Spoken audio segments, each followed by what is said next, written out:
the Epstein regime's war has now become a regional conflagration, and by all indications, it is escalating.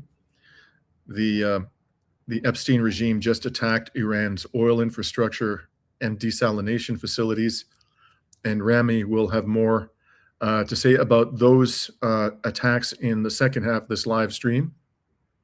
And Iran apparently retaliated by striking Israel's oil refinery in Haifa and allegedly also a water desalination facility in Bahrain, which is right across the Persian Gulf. That's the tiny island controlled by cousins of the Saudi autocrat. I guess they're cousins or something like that, who are Sunni, and they rule Bahrain with an iron fist, even though the vast majority of the population is Shia. And meanwhile, the global economy is frankly teetering on the brink of disaster. One might well ask whether we are now into a full-blown World War III. If not, we are heading there inexorably, it seems. And these are the questions we'll delve into today. Before we begin, if you find this live stream to be informative, please like and share it. And if you're not already a subscriber to Reason to Resist, please become one and help us to expand the reach of our unapologetic resistance journalism.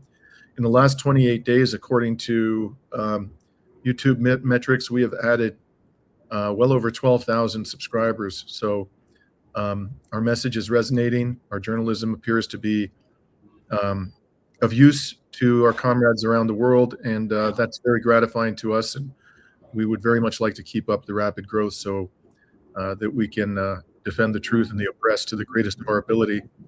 And one thing I want to add about this, the breadth of this war, is just a thought that occurred to me the other day.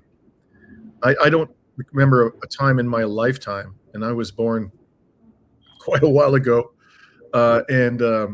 when there were military bases in 12 separate countries, military bases belonging to the United States or to any other Western imperial hegemon, whether it be Britain, France, you name it, military bases in 12 separate countries being attacked simultaneously by anybody, let alone a single state.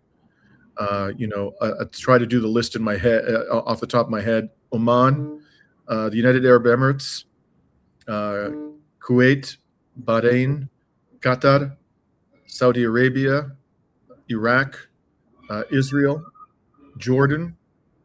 There was a claim, I don't know if it's accurate, that there was an attack on Cyprus. It's technically a British military base, but the Americans use it extensively. There was an allegation that some Iranian missiles or drones passed through Turkish airspace and were shot down. If that's true, it doesn't appear that there was a target was that the intended target was in Turkey. It might well have been the Akrotiri military base in Cyprus. But in any case, yes. You forgot to mention Syria, which hosts American radar systems that are used to detect incoming Iranian missiles. And we're still not sure if Syria is actively participating in shooting down these Iranian missiles. I had not seen those reports. That's interesting and not at all surprising. It would be amazing if Syria managed to stay out of this war. And I may have missed another one. And now we have potentially brewing military conflict between the Islamic Republic of Iran and Azerbaijan. And frankly, although I don't want to see this war spread, Azerbaijan's regime needs to have its ass kicked, because by all indications, it is fully committed to the Zionist enterprise of expansionism and aggression, and is betraying its fellow Muslims and other indigenous peoples of the region. And of course, there is military conflict next door between Pakistan and Afghanistan. So I think you could make a very strong case that we are now fully into a world war. When you include the fact that Russia for over 4 years has been waging an absolutely catastrophic war in Eastern Europe against not just Ukraine, but the entirety of NATO. And then you have military conflict between, I believe, Cambodia and Thailand, if I'm not mistaken. So the situation is extraordinarily dangerous. And today we're going to focus in on the region of West Asia in particular, but because that's where I think the greatest danger lies. So, Rami, before I get into it, what's happened in the last 48 hours in the region? Anything you want to add? I mean, I have a little rant coming up, but I think when you're mentioning these, I think it was a dozen countries or so that are participating in this war against Iran, I think this also emphasizes how difficult it is for Iran to accurately target Israel, and it's still able to get in important strikes. And I'll talk about proofs of that, which is mainly because satellite companies are now censoring this region. But I don't know, Dimitri, if we'll have time to talk about this today, but Israel has also been having a hard time penetrating the south of Lebanon. And there's been very impressive reports of strong Hezbollah resistance in pushing back Israel in the south. Yeah, so let's get into those attacks. I'm going to talk a little bit about Hezbollah. Some video and photographs that have emerged of strikes or apparent strikes on the genocidal Israeli entity within the past 24 to 48 hours. I'm going to issue my normal disclaimer. It is extremely difficult in current circumstances to verify the videos and the photographs that are appearing on Telegram channels, resistance channels, on more conventional social media like X. So we do the best that we can, but please, be aware that we can make a mistake given the challenging circumstances. And already on my own X account, I've had to delete 2 or 3 posts because I realized after the fact that the video was either from the 12-day war, or in one case, it was apparently generated by artificial intelligence, even though Grok said that it was real. So that's how difficult the current circumstances is. But we do the best that we can, and we rely on sources that we have found to be reasonably reliable in the past. So here is a video of a strike on Israel today, or the aftermath, I should say, of a strike, a brief video.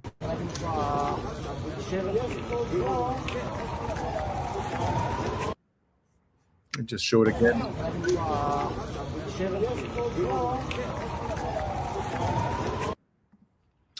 Now, here is another one that emerged within the past 24 hours.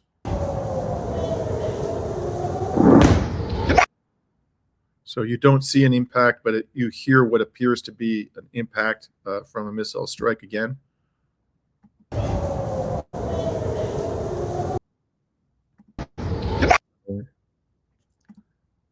Okay, now let's go to one more here. This, I believe, was a strike in Tel Aviv.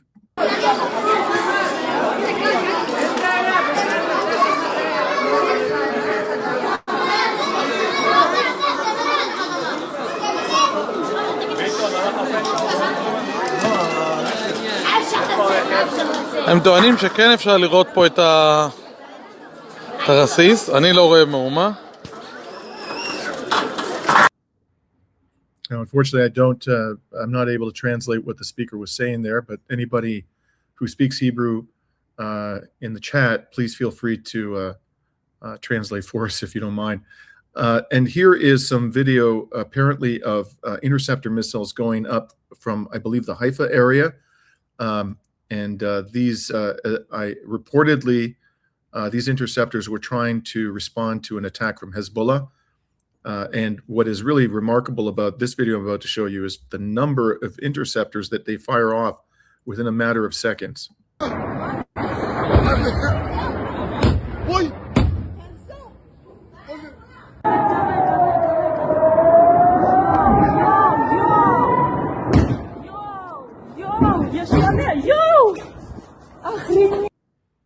Let's watch that again. I mean, you can count, I think there's close to 10 in just the latter half of that video.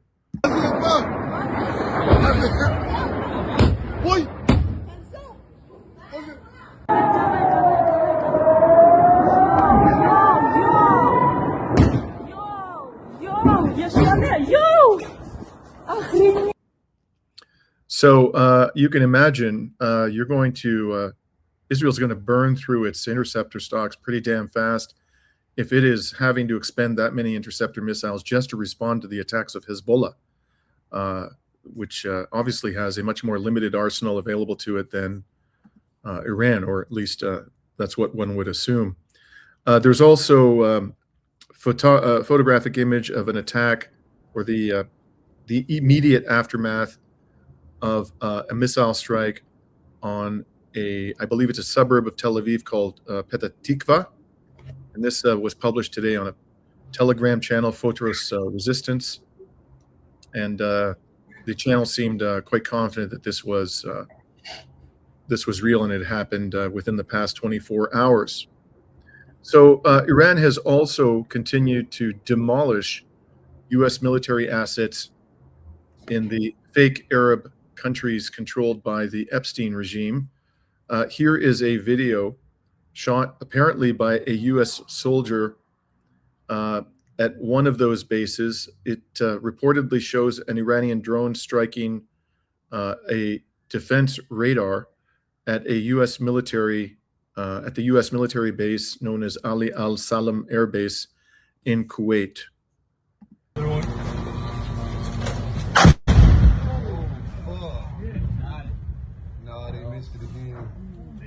They hit the base of it. It knocked the lights out on that motherfucker. They took the power out. Still standing? Yeah. That thing's fucking. Did you get that shit? I got. So yeah, let's listen to that U.S. soldier. Apparently, a U.S. soldier saying it hit the lights out of that motherfucker. Here we go.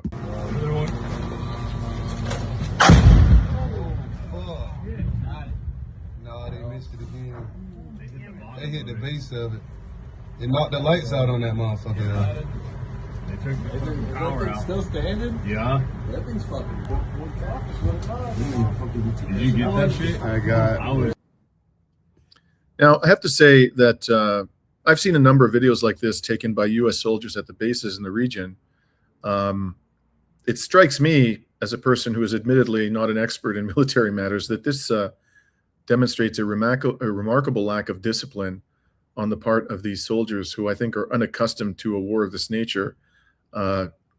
While I, as a journalist, appreciate the publication of these videos, probably not helpful to the cause of the U.S. military that they are being published by these soldiers. And I don't think they're doing it necessarily for the public good. I think it's just, in many cases, as I mentioned, a lack of discipline. Now, there's also this photograph, which was shared with by the Cradle on X, which reportedly shows the demolition of a Halliburton facility in Basra, Iraq. That is quite a bit of damage there. It looks to me like an entire building has been, a large warehouse facility apparently has been absolutely leveled to the ground, consumed by a large fire, it appears. You probably have heard the name of Halliburton before. This is a huge military contractor in the United States. The CEO, I think it was the CEO or the chairman of Halliburton for a number of years, was a war criminal by the name of Dick Cheney, who became the vice president of the United States under George W. Bush, and was directly and aggressively and enthusiastically involved in the criminal war of aggression on Iraq, the torture regime established under Bush, lying to the American people about all manner of neoconservative crimes committed by the Bush administration. So there's a certain poetic justice to this merchant of death getting a taste of Iranian medicine during this war of aggression on Iran. Meanwhile, Hezbollah is hitting Israel's genocide forces quite hard. We're not gonna have time to be exhaustive about this, but I'll show you an example. Here is a report today in the Times of Israel, confirming that 2 Israeli terrorists were eliminated by the Lebanese resistance in the south of Lebanon. Apparently, they were operating some bulldozer or something. It was dispatched to help a stuck tank hit by a projectile, causing a deadly blaze. And so apparently a tank was also struck in this incident, not just the bulldozer. And then there was an event in eastern Lebanon which captured a lot of attention, particularly on resistance channels, what apparently happened, I think this was the night before, not last night, but the night before, is that the genocidal Israeli military sent commandos on 2 or more, possibly 3 helicopters. They were flying through Syrian airspace, as I understand it, from the direction of Damascus, and they landed either just on the Syrian side of the Lebanese border or on the Lebanese side, but in an eastern border region between Lebanon and Syria. And the reports are that they were trying to recover the remains of an Israeli Air Force pilot by the name of Ron Arad, who passed away in circumstances I'm not aware of many years ago. So they were willing to risk quite a few lives to get the remains of this former pilot who died a long time ago. But they were ambushed and were forced to retreat from the area by the Lebanese resistance. And it's not clear whether they suffered casualties, if so, how many. There were reports at the time that they were completely surrounded, and they sent a team in. This is coming from the resistance side, that they sent a team of commandos in to rescue the ones who were surrounded, and those 2 were ambushed. There are numerous videos which are reportedly from the scene, but it's very dark outside, and you could hear a lot of gunfire, tremendous amount of gunfire. And I've also seen some video footage of the helicopters taking off. So very unclear what happened there, but the Israeli media have admitted that this mission occurred and that it failed. They did not achieve their stated objective of recovering the remains of this Israeli war criminal. Now, quite apart from that, as I indicated, there are huge volleys of Hezbollah missiles coming into northern occupied Palestine. I showed you the video of this air defense system liberally firing up these very, very expensive and increasingly scarce interceptor missiles. So whatever the damage is that Hezbollah has been able to inflict in the first week of this war, 2 things are clear. It is not even remotely spent as a fighting force. We were told, during the last year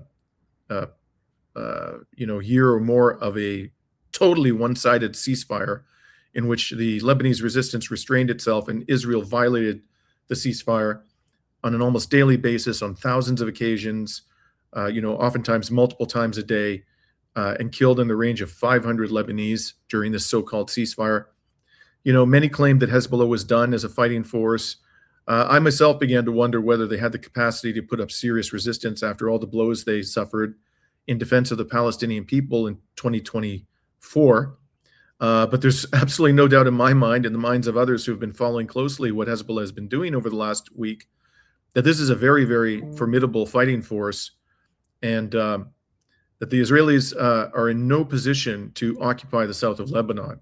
And as far as I can tell, they're not inclined to even try at this point. So this is a front that is going to pose serious problems for the genocidal regime, I think, in the days and weeks ahead. Not just because Hezbollah has demonstrated its ongoing capacity to both launch missiles into northern occupied Palestine and wage warfare on the ground effectively, but also this is the first time in this conflict, this 2+ years of genocide, when both Hezbollah and the Iranian military were engaged in full-blown war against the genocidal Israeli military at the same time, and for an extended period of time. So one would think that given the exhaustion that the Israeli military is currently suffering from, this is the worst possible time for both the Lebanese resistance and the Iranian military forces to put all of their firepower, aim all of their firepower or much of it on the genocidal entity at the same time. Rami, you want to add anything? Yeah, I mean, I think this starts to make sense into why Israel was so adamant in continuing to strike Hezbollah during the so-called ceasefire, specifically to transfer the strain away from Israel onto Hezbollah, so that when Israel is at war with Iran, it could at least manage the way to maintain that, and hope that the continuous attacks on Hezbollah would have stopped them from engaging into this war. Right. So I want to talk to you a little bit about the information warfare that's going on. We're still getting, frankly, incredible reports from the Trump regime that there have been only, 6 U.S. soldiers killed. I don't know what the current number is, but it's less than 10. The last time I checked, much less than 10. And some odd reports have begun to appear about U.S. soldiers dying in West Asia. So there's this one. Sorry, let me just find it. Oh, I'm going to have to pull it up from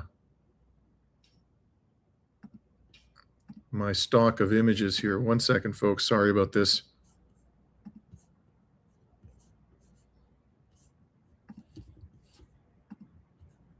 So you can see here that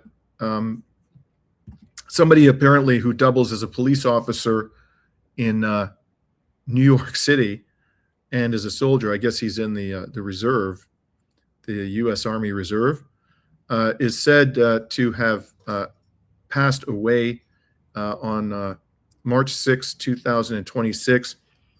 And the report was that he died as a result of, I believe the phrase they used was a medical episode.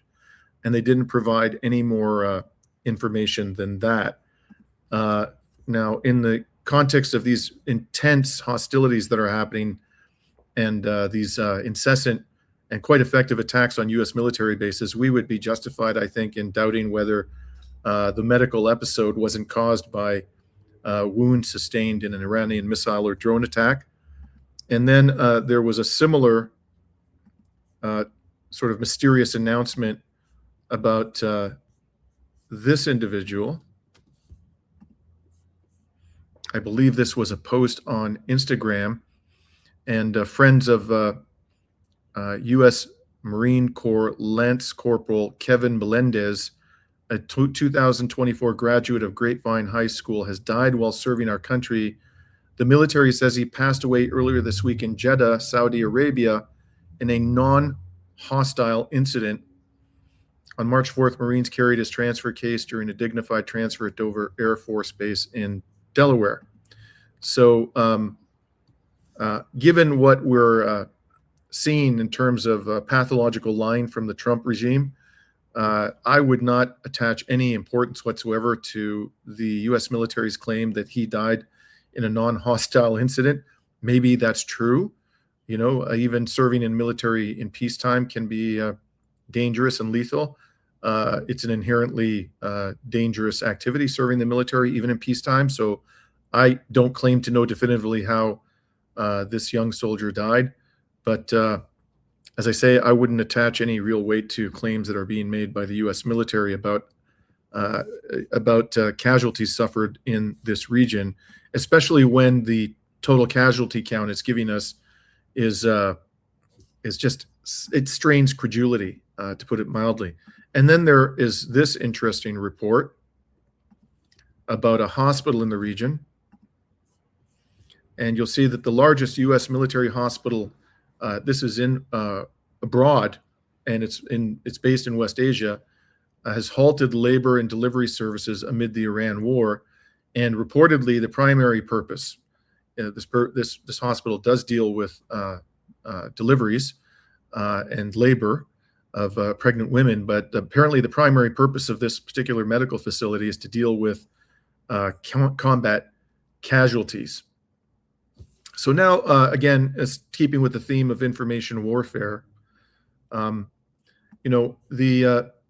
it certainly is my impression, Rami. I don't know about yours, but I have seen a lot less video evidence of strikes on the genocidal Israeli entity during the past week than I saw during the 12-day war. Much less. Is that also your experience? Well, there's already some reports coming out. There's a video on circulating on the internet of a Tajik guy who was arrested or detained for a short period of time for documenting Iranian strikes on Israel. There's a video I wanted to show maybe now or later on of CNN admitting that there's a censorship board in Israel stopping the release of video footage. And of course, there's 2 satellite companies, Planet as well as Maxar, that has stopped taking imagery of the Middle East, specifically because, well, this is also the first time that we hear these types of reports, right, of satellite companies stopping to take imagery. And that should probably be a sign that there are strikes rather than a sign that there isn't. So, and they claim that they're stopping the imagery of the Middle East because they don't want this information to be transmitted to Iran. But it would be absurd to think that Iran is relying on Planet or Maxar Technologies, American and Israeli satellite companies, to define their own strike targets. And instead, we know that Iran is leveraging their own satellites as well as Chinese and Russian satellites. So this is mainly, this stoppage of information is for us in the West rather than truly for the enemy, or in their words, the enemy. And, I think that, well, I doubt anybody in the audience is going to disagree. I know you won't, Rami, that claims by the genocidal Israeli military and the U.S. military about the extent of damage inside Israel are completely lacking in credibility. I wouldn't attach any weight to them at all unless they're backed up by some kind of credible independent evidence. And frankly, they fly any suggestion that Israel is suffering less damage now than in the 12-day war, I think just flies in the face of logic and experience. And the reason I say that is because we know it's been admitted and demonstrated through satellite imagery, but also admitted that this time the Iranians have succeeded in taking out quite a few sophisticated and very expensive early warning radar systems throughout West Asia, including one that apparently had a value of in excess of $1 billion. It was a rare military asset that the United States had in the region, and it was taken out by one or more drone strikes. And that didn't happen during the 12-day war. There was one attack on a U.S. military base during the 12-day war, and as far as we know, and it happened at the very end when all the hostilities came to a cessation or a suspension, when there was a missile strike by Iran on the U.S. military base in Qatar. And apparently there they did take out a radar facility, but that was at the very end. Here, this happened at the very beginning.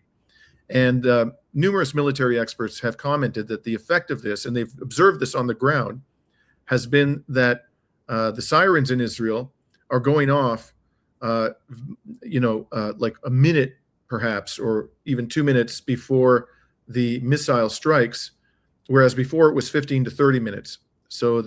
And sometimes the strikes happen without any warning at all because the early warning systems have been so degraded. So the logical assumption should be that Israel is sustaining more damage than in the 12-day war, because in the 12-day war, the U.S. early warning radar systems were not taken out at the beginning of the conflict. And the other reason why you would expect the damage sustained in Israel to be higher this time around than last time is that there's a certain learning curve in how to evade the air defenses of your opponent. So the Iranians had the experience of trying to penetrate Israel's air defenses for 12 days in June of last year. So one would assume that they would be more effective in penetrating them this time. And that's probably also true on the side, the Israeli side. They had the experience of trying to penetrate Iranian air defenses in June of last year. So one would expect them to be more effective in doing that this time around. So however you slice and dice it, it seems to me that it is likely, very likely, that the damage Israel's sustaining now is at least as severe as the damage it sustained in June of last year, and probably more severe. So I wouldn't draw any conclusions. If it's also your impression that there's less video evidence of strikes, successful strikes in Israel, I wouldn't draw any conclusions about that at all. And one other point I want to add in that regard, many of you may have seen, but a reporter from India who just returned home from occupied Palestine after having reported there was complaining bitterly about the level of censorship and talked about a couple of incidents that he knew of personally, including one incident in which an Iranian missile penetrated through to a bunker and killed people inside the bunker. And in another incident, he said he showed up at the site of a missile strike, and he was told when he got there that by representatives of the Israeli military that there had been only one casualty. But then when he spoke to people on the ground, they told him that they knew of 2 houses that had been completely flattened, and that all the people inside those 2 houses were dead. So plenty of other reasons to think that the Israelis are massively understating the extent of damage in the country, and are doing everything possible to perpetuate the myth of the invincibility of Israel's air defenses. Now, moving on, I'd like to talk a little bit about Iran's overall strategy before I turn this over to Rami. Iran, it seems to me, is treating Israel, the U.S. bases in the Gulf dictatorships, and the Gulf dictatorships that are aligned with Israel and the United States and are in some way, shape, or form helping the U.S. and Israel to carry out these attacks. It's treating them basically as one big unit, one big enemy.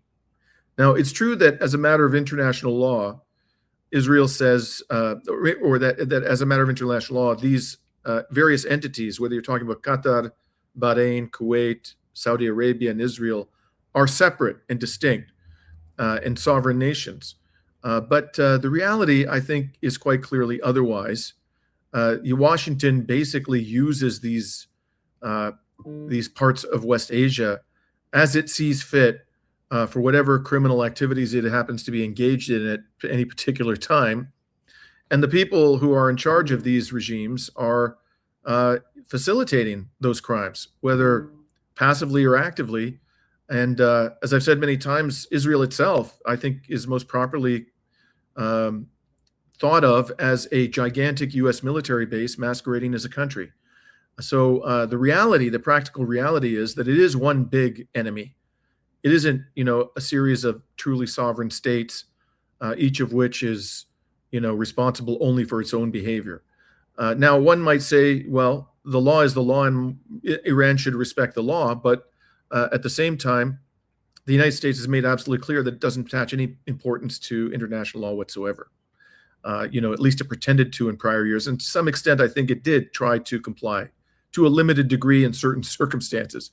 But as you all may recall, Trump recently gave an interview in which he said the only constraint on my action is my own morality, of which he has absolutely none. So he clearly has no regard for international law. And then we have the spectacle this week of this satanic Secretary of War, Pete Hegseth, referring to prior U.S. wars of aggression on this region as having been politically correct. So from his perspective, the destruction of Iraq, the invasion of Iraq was politically correct. The genocidal war on Yemen was politically correct. The genocide of Israel, carried out under the Biden administration in part, was politically correct.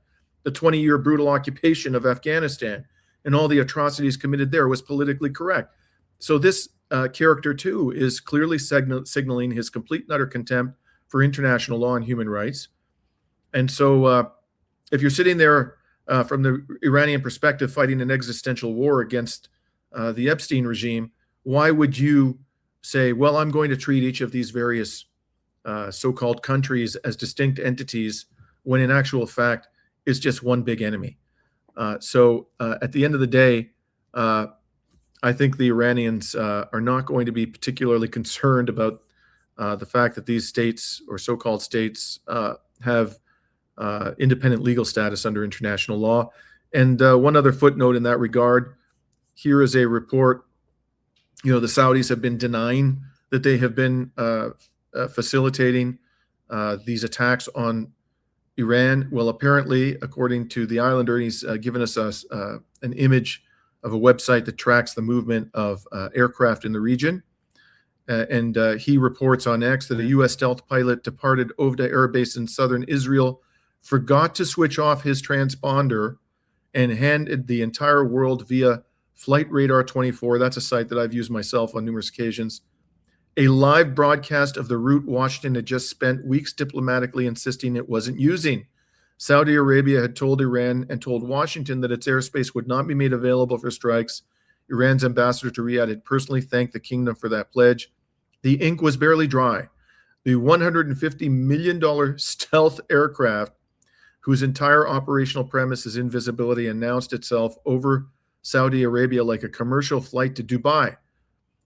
Call sign F3F and so forth, altitude, heading, ground speed, all of it public, live, archive, distributed across Telegram channels from Tehran to Moscow before the sortie had even reached the target.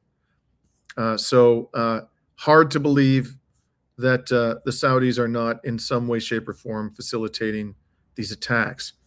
Now, until now, I've talked to you, and this is the last thing I'm going to discuss before turning it over to Rami, about the military aspects or the military, significant military developments in the last 48 hours. But there is, of course, also the economic war. And we have good reason to believe that the economic sphere of this war will be even more important than the military sphere. So here is an article published this week by the Financial Times, which is a British or public media organization that is intensely hostile to Iran. And the headline, as you see, is Qatar warns war will force Gulf to stop energy exports within days. And according to this article, Qatar's energy minister, Saad Al-Kaibi, who went on record, said to the Financial Times that a war on Iran could, quote, bring down the economies of the world, close quote. And he predicted, according to the FT, that all Gulf energy exporters would shut down production within days and drive oil to $150 a barrel. He also told that, so that would constitute, by the way, approximately a doubling of the price of oil before this criminal war of aggression began, maybe even more than doubling. He also told the FT that even if the war ended immediately, it would take Qatar, the world's second largest producer of liquefied natural gas, weeks to months to return to a normal cycle of deliveries. He continued, if this war continues for a few weeks, GDP growth around the world will be impacted. Everybody's energy price is going to go higher. There will be shortages of some products, and there will be a chain reaction of factories that cannot supply, close quote. Now, you may have heard Trump blather about how he's dealing with the problem, the severe problem of maritime traffic being unwilling or unable to pass through the Strait of Hormuz. So the orange psychopath has come up with two proposals to deal with this problem. The first is, because there is this threat of these oil tankers being attacked or damaged, perhaps unintentionally, insurers are either unwilling to insure these vessels or are charging exorbitant premiums. So Donald Trump's proposal to deal with that is to direct an agency of the U.S. government to provide insurance to oil shipping companies in the region at a reasonable rate. Now, if it were to do that, if the U.S. government, through one of its agencies, were to provide insurance to these shipping companies at a reasonable rate, which I guess would mean, peacetime rates offered by these insurers, even though the risk associated with transportation of oil through the Strait of Hormuz has gone up stratospherically, the likely outcome of that is that the United States government is going to be on the hook for a lot of money because it's going to be charging a premium on the insurance which does not reflect the actual risk, in fact, which is grossly disproportionate to the actual risk. It won't be sufficient to make the provision of insurance profitable or even break even. So the U.S. government is going to end up having to pay a lot of money over time and will not recover that money through the premiums. And how long is the American public going to put up with that? I mean, already the cost of this war is enormous. So that's a problem. But quite apart from that, whether or not these vessels are insured, you have to find people to actually man the vessels, to actually act as crew members and pilots and navigators of these vessels. And the insurance, you can't, if they're killed or disabled by some attack on the tanker, the insurance isn't going to be much, of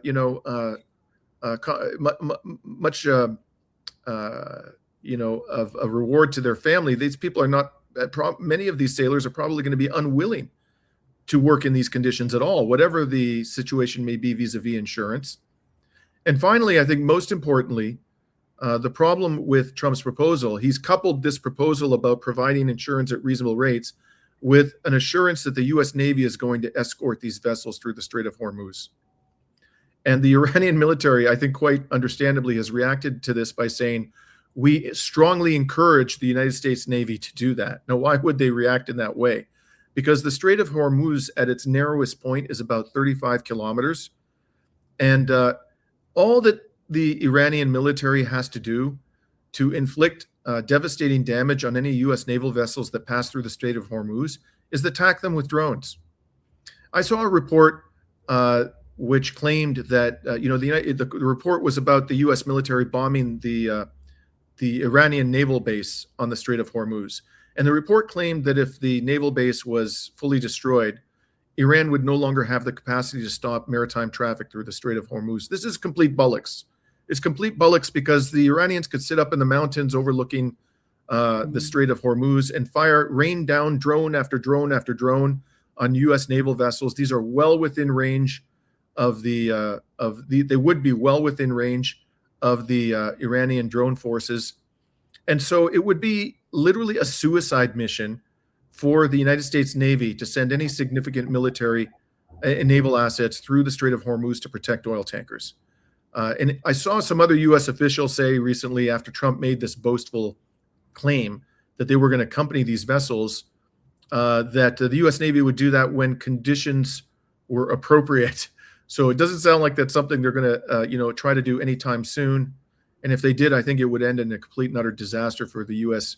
Navy. So at the end of the day, it seems to me that you can say, and I think the most reasonable interpretation, that on the military side, because of the destructive capacity at their disposal, and because in particular the fact they have nuclear weapons, the Israelis and the Americans, particularly the Americans, of course, have escalation dominance.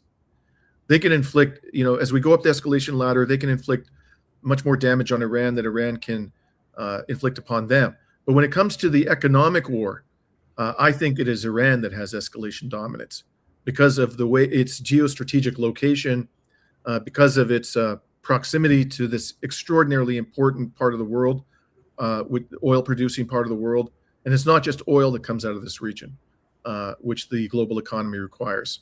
So at the end of the day, whatever physical damage the Americans and the Israelis can impose upon Iran, as long as it has the capacity to stop the flow of maritime transportation through the Strait of Hormuz, the global economy is going to suffer devastating impacts. And the question then becomes, how long will the people of the United States and other Western states put up with this? My guess is not very long at all. Because after all, this war, with complete reason, is already wildly unpopular, and it's only going to get worse from here. Rami, I turn it over to you. Yeah, so we need to remove this image. So today marks a week and 1 day since the U.S. invasion of Iran, and every victory the Americans were able to claim has drastically backfired. On the 20th of February, the Epstein Alliance elevated the Ayatollah Khamenei to the status of martyr as he died in the trenches in combat resisting Zionism. And the tiny bit of reputation left for American diplomacy has completely vanished as the facade and charade of diplomacy has collapsed. The invasion will have repercussions in how Russia and China will manage diplomacy with the United States in their respective grievances or challenges that they have with the United States. And as the process for selecting a new Ayatollah seems to be coming to a conclusion, there are strong indications that hardliners are being much more considered to take on the role of the spiritual leaders and the Ayatollah. And according to reports, there are indications showing that the son of the Ayatollah Khamenei, Mojtaba Khamenei, seems to be the most likely candidate. And here's this little article by The Atlantic that called him the most dangerous man in the world. Oh God, there's a alarm sign. There's a fire alarm in my apartment right now. So Mojtaba Khamenei was close to Ahmadinejad, one of the most hardline presidents of Iran, and who was rightfully hostile against the United States, the Zionist entity, and Saudi Arabia. Ahmadinejad has also called for stronger investment and sovereignty in Iran's nuclear program. Mujtaba is also very close to the Basij organization, which is a branch of the IRGC. It is known as the Organization for Mobilization of the Oppressed, which is one of the most loyal and dedicated branches of the IRGC. And that branch alone has 20 million soldiers, if not more, all on a volunteer basis. It truly seems like reformist movement in Iran is being sidelined. We're noticing, at least in Western media, Ali Larijani taking a lot more presence, a lot more space in comparison to reformists such as Pezeshkian. Ali Larijani, who sits on as the Secretary of Supreme National Security Council, has reportedly said that he is not ready to negotiate with the United States, and that he's putting his efforts into maintaining this defense against this invasion. The Foreign Affairs Minister has also shown readiness to resist any U.S. ground invasion, and to a certain extent, it seems like they're welcoming it. As you can see from this video over here, let me see if we could share it, which is quite reassuring to see the United States, to see Iran ready to defend themselves against any form of U.S. ground invasion. Boots on the ground in Iran. Are you afraid of a U.S. invasion in your country? No, we are waiting for them. You are waiting for the U.S. military to invade, the ground troops? Yes, because we are confident that we can confront them, and that would be a big disaster for them. So you're saying that Iran is ready and willing to take on the U.S. military if there were to be ground troops? Well, we were ready for this war even more than the previous war. So you can see, the quality of our missiles, how much they are upgraded after the last war, because we learned lots of lessons. And we are prepared for any other eventuality, even, a ground invasion. So our soldiers are prepared for any scenario. When I said that we are waiting for them, it didn't mean that we are waiting for continuation of the war. No, but we have prepared ourselves to confront with any scenario, with any eventuality, any possibility, and we know that we can handle that. Rami, I just have to, intervene for 1 second and say this journalist, so-called journalist, seems to have forgotten that the Taliban drove the United States Army from Afghanistan in 2021, just 5 years ago. So why would he find it so surprising that a much more formidable military is confident that it can respond to a ground invasion? I mean, I don't know. It's hard to remember a single ground invasion the U.S. have done that turned out to be a victory for them. Maybe you could argue the U.S. invasion of Panama, but other than that, Vietnam, Afghanistan, even in Iraq, right? America, the United States, weren't able to really claim a strategic or a well-defined victory in Iraq. If anything, if you look at the U.S. embassy in Iraq right now, those would be great signs that America, the United States, have lost total control of the situation in Iraq. And this is why I think, actually, this would be a grave mistake and really like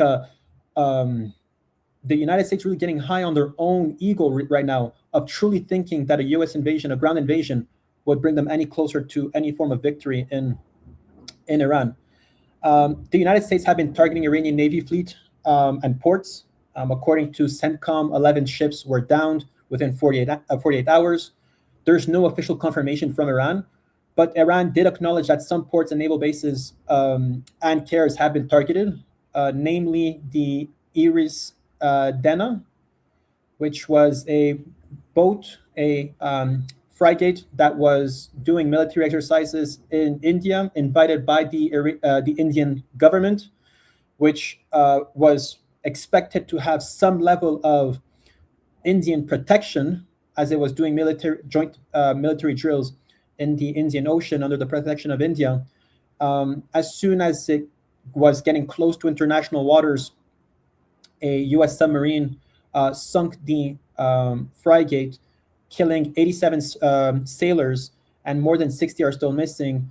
32 were rescued by Sri Lankan Navy. An Indian Navy did not answer the distress calls by the Iranian frigate. The United States are now putting diplomatic pressure on Sri Lanka to put them in American custody. These 32 Iranian sailors that were rescued by Sri Lanka.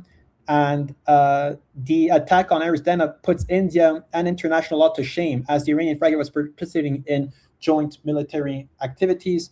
And also, that just basically humiliates also India's ability to guarantee security in the Indian Ocean. Additionally, on the first day of the invasion of Iran, the United States and Israel have bombed a girls' school, killing 180 children, which, Dimitri, I think in your report where you went to this protest in Toronto or London, Ontario, it seems like this is just a very minor event for this Iranian diaspora that is calling for this the downfall of the Iranian government. Well, they claimed what they claimed, the people I interviewed at this protest in Toronto yesterday, that it was the IRGC, the Iranian Republican Revolutionary Guard Corps, that bombed the school, which is absurd, but on its face. But in addition, Western media have been reporting over the last several days that U.S. military officials have confirmed it's likely. U.S. military officials have confirmed it's likely that this strike was carried out by the United States. I mean, this is repeating Israeli propaganda, right? Of putting the blame on the victim, then taking a tiny bit of responsibility, saying that it was a misfire, whatever. But also, yes, I think there's also this Goldberg. I don't know, this girl that we used to call out here on our live stream, who used to be an Ontario member of parliament, was claiming that Iran used schools as launch pads for attacks, right? Which we all know is completely false. But this is just really the rinse and repeat of Israeli Zionist propaganda, and how in some way coordinates both from Washington and Tel Aviv. While of course the invasion and attack on Iran is a tough challenge for Iran to face, it is very hard for the United States to truly claim any victory. Trump has publicly stated some sort of war objective, which is regime change. That was what he announced publicly. However, there are no signs that they're gaining any ground on that mission. And I think, Dimitri, as you've mentioned in other videos, the goal of the United States is probably more the destruction of Iran. But I believe it is a big mistake for Trump to announce this as an objective, since it's extremely likely that it will be achieved. And it's difficult for Trump to move the goalpost and claim a victory once he does such an announcement. And Trump in reality is aiming for chaos and complete destruction of Iran. And there are growing similarities with Syria on how Trump is looking to achieve that, whether it is through weaponizing minority groups in Iran, and also the goal of balkanizing Iran to turn it into no longer as a threat. But on the other hand, there has been some strong victories that Iran can claim. First of all, the United States seems to have miscalculated the secondary consequences of an attack on Iran. Dimitri, you had mentioned the increase of oil prices. But beyond that, South Korean oil inventory is running dry, which has led to the largest one single day drop in South Korean stock market since the crash of 2008. The US is allowing India to bypass sanctions and to purchase Russian gas, which is quite funny considering India is an exporter of oil as well, and gas to many US allies, which means that the US is trying to save face by buying Russian oil and gas by proxy and selling it to Western markets under the name of Indian oil. And the UAE officials themselves have raised the alarm on food security, yet also claiming that there's no need to stockpile food. However, this quite shows contradictory statements, considering you shouldn't be worried of people stockpiling if the markets are filled with fruits and vegetables, and the market will regulate itself anyways. Trump has pressured military contractors such as Lockheed Martin to quadruple production of bombs. Germany is withdrawing troops. There's a little picture here I want to show. Where is it? Right here, where Germany is withdrawing troops and from military bases on foreign soils, such as Kuwait, Bahrain. However, the whole point of having troops in the Middle East or having bases in the Middle East is specifically for these types of moments. That just shows that the Middle East is no longer safe for Western soldiers to be stationed there. As you can see on this little statement here, it says, German troops stationed in Bahrain has already returned home and preparations for withdrawals from Kuwait are underway. So terrible day to be a Western soldier in the GCC. And then, of course, there's these reports of U.S. jets raining down in Kuwait and Iran. As we get more information from that, that's from the previous week. Iran has also been targeting fracture points in the GCC, namely by targeting desalination plants. A majority of Bahrain's water comes from desalination, and Iran has leveraged this use of warfare strategy after the U.S. and Israel have themselves targeted Iranian desalination plants, and that will make access to water difficult for Bahrain and for other countries of the Middle East, where 40% of all desalinated water actually comes from the GCC region. And then, of course, Dimitri, we spoke about this briefly, that we don't have as much footage of impact on the ground, but there's strong military censorship in the US and Israel, so it isn't possible to immediately know the impact of damages caused by Iran's defensive response. But we know that Planet Labs and Maxar Technologies have stopped issuing imagery in this part of the world, and we know that Iran is not even using this type of technology to find targets. They have their own satellites, and they have their own partners issuing them imagery so that they can take these decisions on themselves. They don't rely on American companies. So clearly, the censorship of satellite imagery is for the best interest of the population of the West, so that we do not see the impacts of Iranian destruction in occupied Palestine. There was, there was some reports from CNN admitting live on the air the extent of Israeli censorship when it comes to military impacts. And then you had a report today, this week, showing the Garamshar missile, which is the first time this was used in active conflict, which is a hypersonic ballistic missile that can hold the highest known warhead weight in Iran's publicly known missile stockpile. And it takes only 12 minutes for it to deploy and launch. It is hyper maneuverable. The Garamshar missile has targeted Ben Gurion. And this just shows that Iran is able to now target and have massive, the crater that this Garamshar missile would leave is definitely much more significant than anyone we've seen before. And that's just a sign that Iran is giving heavy blows to Israel. And then there's this new use of technology, or not technology, but documented use of force that Iran has been releasing, which is the use of underground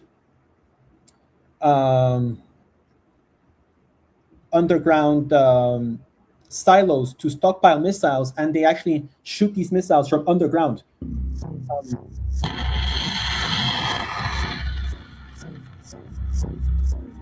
That's literally coming right out of the stand. How can you detect that launch? Well, that's the thing, right? We know that during the 12-day war, Israel and the United States had a bit of success in targeting Iranian launch pads and missile launch infrastructure. When you watch this video, first of all, we don't even know how many more holes these missiles can be shot from. So it's impossible for the United States and Israel to fully be able to target Iranian launchers. And you could actually see from the color of the smoke that these missiles are coming from underground, since it's creating a cloud of earth truly from the moment of launch. Very impressive. I could watch this video every day forever, but we should probably move on. And also I think it's important to emphasize that Iran's strikes has been more and more precise, and they've been targeting the early detection sites, as you've mentioned. But just think about the logistical nightmare Iran has to go through just to hit a single target in occupied Palestine. First of all, Azerbaijan, although it's not directly implicated into this war, sorry, just read a funny comment, in this war, there's still radars that are positioned in Azerbaijan, and we know that there's Mossad agents operating in Azerbaijan to detect Iranian missiles. There's, of course, all these American military bases that are used to intercept Iranian missiles.